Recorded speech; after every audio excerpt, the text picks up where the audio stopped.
La visite du président Tebboune en Tunisie a été bien fructueuse en termes d'accords signés. À son arrivée à Tunis, et après un long entretien avec le président tunisien, le président Tebboune a présidé une cérémonie de signature de 27 accords. Le président tunisien Kais Saied, ainsi que son premier ministre, n'ont pas manqué d'évoquer les villes frontalières des deux pays. Le jumelage entre Wilaya frontalière figurait dans ces accords, a indiqué le président tunisien.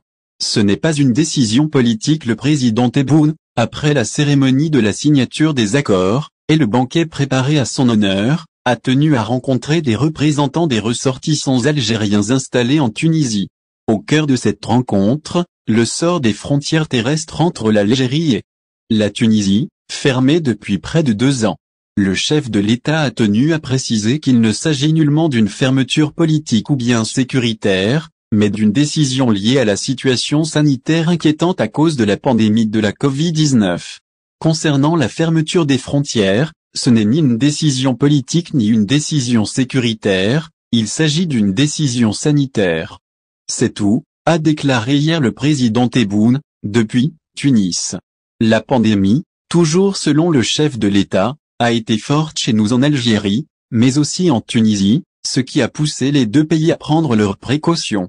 Vers une ouverture progressive, le prolongement ou non de cette décision est soumis à l'évolution de la situation sanitaire dans les deux pays. Le président Tebboune précise que plus on vaccine les Algériens et les Algériennes, plus les frontières vont s'ouvrir. Le président parle ensuite d'ajouter 1 ou 2 avions par semaine, et d'ouvrir la route. Le chef de l'État évoque ensuite l'instauration d'un pass sanitaire. Celui qui termine sa vaccination, il est libre, il entre quand il veut et il sort quand il veut. Au final, si vous avez aimé la vidéo, n'oubliez pas de vous abonner à la chaîne et d'appuyer sur la cloche pour recevoir nos actualités.